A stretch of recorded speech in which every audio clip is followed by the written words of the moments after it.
Welcome to the Southeast Retirement Planners Podcast, where we will go beyond the balance sheet with our guests, not only to share from our personal experience as financial advisors of over 25 plus years, but also to learn from our guests about the issues and topics that are important to them. Our firm specializes in taking care of the financial plans for individuals and small businesses by helping our clients identify their individual goals and taking a conservative and ongoing approach to helping accomplish them.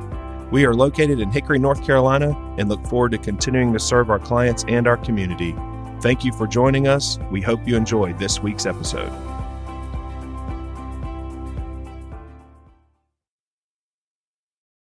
Welcome. I'm Ryan Edwards, and this is Les Stewart. We'd like to welcome everyone to today's episode, our next episode. This week we're going to be talking about cybersecurity, something that's very prevalent, unfortunately, today in this environment, and we're living through it a little bit right now. Yeah. What was it? Friday, an announcement was made. Saturday morning, yeah. Or Saturday morning. Mm-hmm. Late Friday, the Colonial Pipeline was attacked by ransomware, which a lot of people probably aren't even aware what that is, but we'll talk about it a little bit. But, it's basically the Colonial Pipeline runs from Texas all the way to New England, basically. Mm-hmm. Supplies 45% of the oil and gas and jet fuel and stuff our cars run on to the eastern seaboard. So pretty big deal. Gas lines taking place. I mean, last night, all the gas stations, people getting a little fearful. Yeah, and how long did you have to wait this morning in the line to get your car filled up this morning? My wife has made me stop every time I've dropped by a gas station. So you guys are been an issue. You guys are part of the problem. I'm not a problem. So what we're talking about, and you may see this a couple of weeks after the fact of what's going on with this, but the media has jumped on this kind of like in the pandemic, and it's made some people fearful. I'll be honest, I've wondered if I shouldn't go fill my tank up because I certainly don't want to be able to not have enough gas to get where I want to be. But indications are if things go well and this thing gets back online in a reasonable time, that there's plenty of fuel out there for everyone.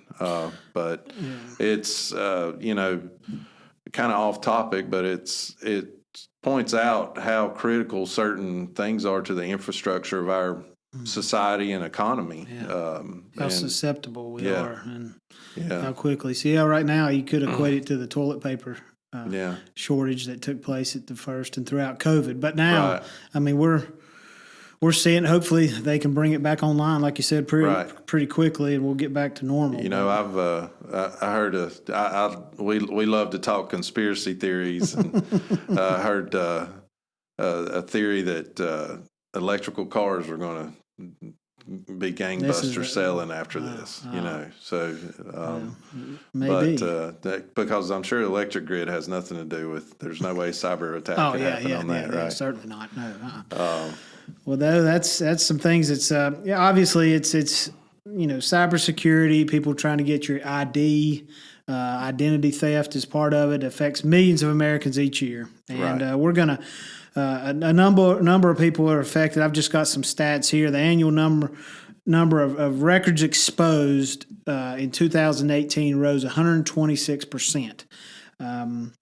Now, even while the annual number of data breaches fell 22%, obviously every day there's multiple records being created by each individual. So that's how those numbers fall out. But the business sector experienced 46% of the data breaches in 2018, followed by the medical and healthcare sector. Right. So that's not just the energy sector, as we mentioned. Obviously, that as we record this, that's the one in full focus.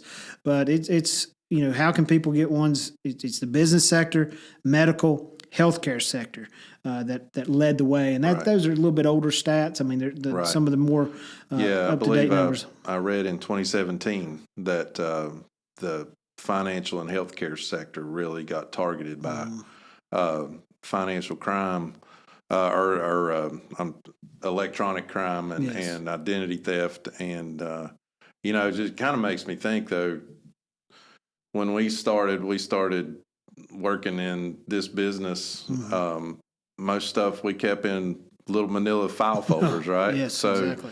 Identity theft had to take place by somebody breaking in our office and stealing things out of our locked filing cabinet at that point. And now, all of us in our daily lives, all our data is stored online. We very rarely. Even somebody thinks they're not technological or technologically savvy, you have a record. So it's the easiest target for cyber criminals. But it's always seems like a game. Yeah, it is. And so what really happens when that type of crime occurs is a thief is trying to obtain confidential information. So such things as passwords, personal ID numbers, social security numbers, or account numbers used with a financial institution, and they're trying to get that in order to commit fraud.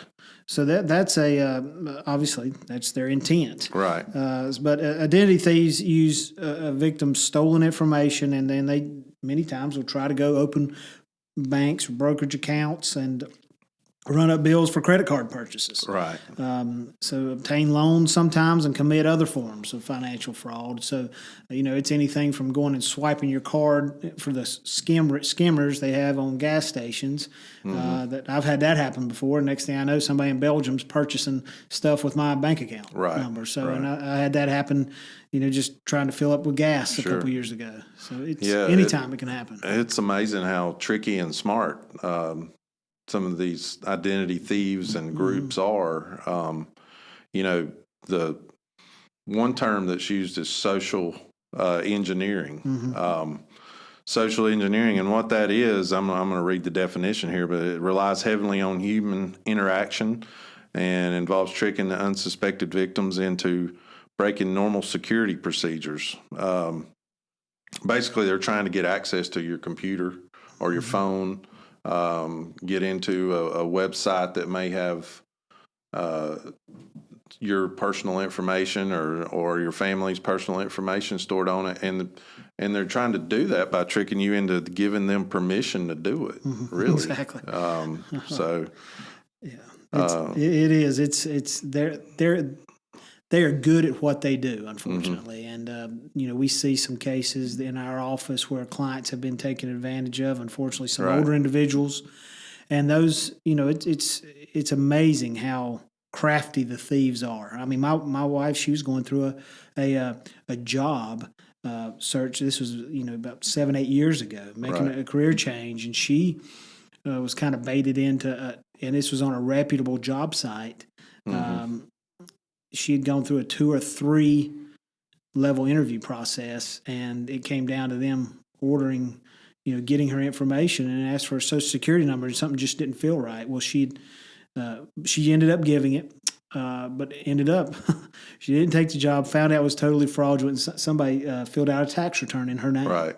And that's luckily we got past that. But that's that they're they're trying to get you. They're trying to bait you into different things. Yeah. And now another one is phishing attacks, and that's when a criminal uses email to lure victims to fake websites and gain access to their passwords. At the end of the day, they're still trying to get your passwords. They're trying to. They may use videos or documents or legitimate websites, particularly social networking sites, social media. Right. That they'll kind of bait individuals into going to these and providing their information, and then once you do that. You're instantly, accessible to that information that you've put out there in some way. Right. So, and it's very hard to know what is legit and what is not, especially on social media. Sometimes I argue that none of it's legit, but we've gotten and I think that this recent environment that we've been in with the pandemic has kind of put people more susceptible to that, because we've, a lot of people have relied. We've even changed some of how we market, with trying to, from face-to-face meetings and visibility, because we couldn't do that. We've had to kind of get our message out through these channels, and so, they're marketing just like we are, except ours is legitimate and theirs isn't. Exactly.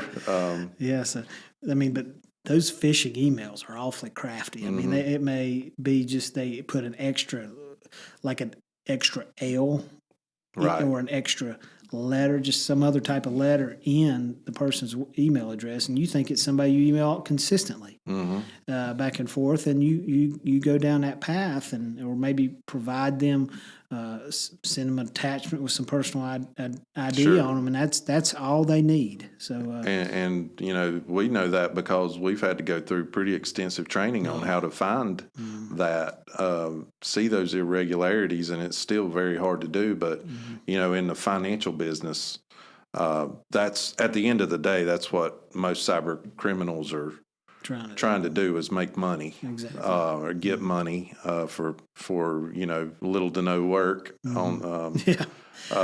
But so the financial industry has been targeted for years and will continue to be targeted, and there's some really proactive steps and training that we go through to make sure annually. It's pretty significant. It's very hard, like you said, but they, at the end of the day, they're trying to get these hackers. They're good at what they do.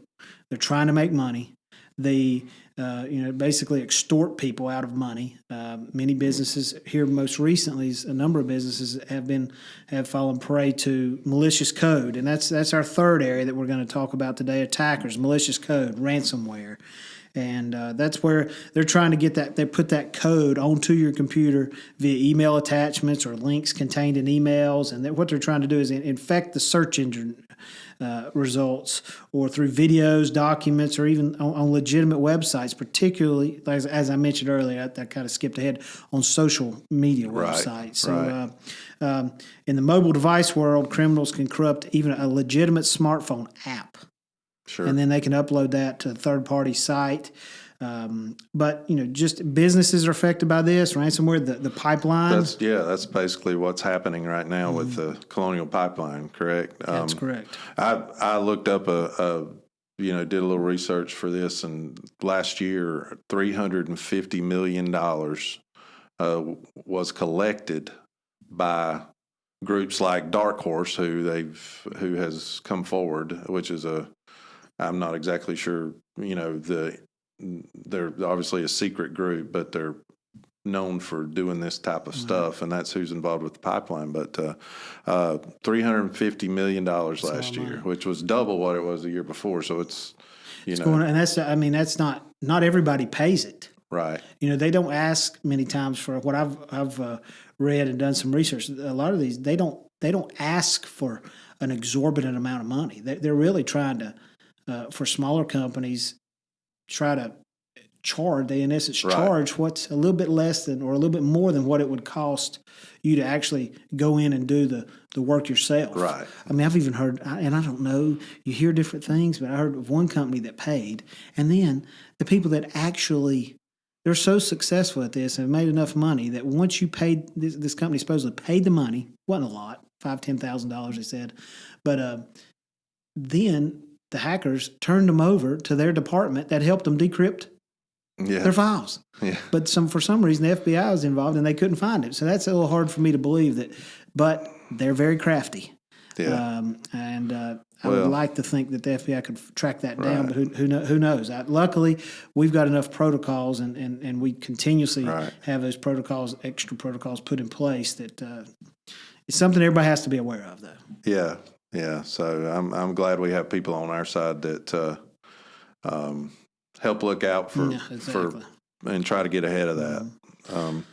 We've got a few bullet points on how people. We've talked a little bit about it along the way, but a few bullet points on how we can maybe help people look out for ways not to get involved in these schemes. Yeah. So, I mean, first one is, just don't be be smart. I mean, just don't divulge your credit card number or any personal information over the internet unless you engage with the telephone, unless you've engaged it. You know the number you're calling, you know the website, if it has the prefix in the web address, HTTPS. I've heard that that makes it make sure that you know you're going to a secure site, and just if you're initiating the communication, that's first and foremost. Right. Another one is just kind of keep track of your finances. Make sure your bank. Look at your bank account regularly. Right.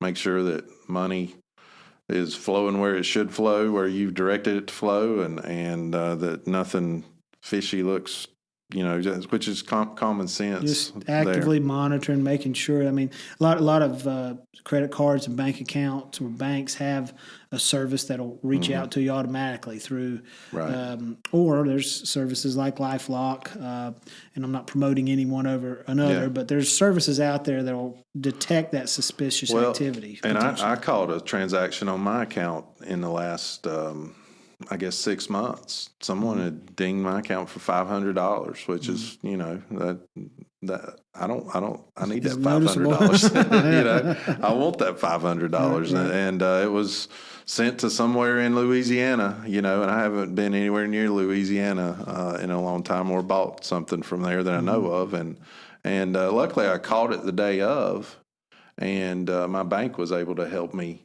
And I think most institutions are able to stop, if you catch it soon enough, stop the transaction and refund your account. So,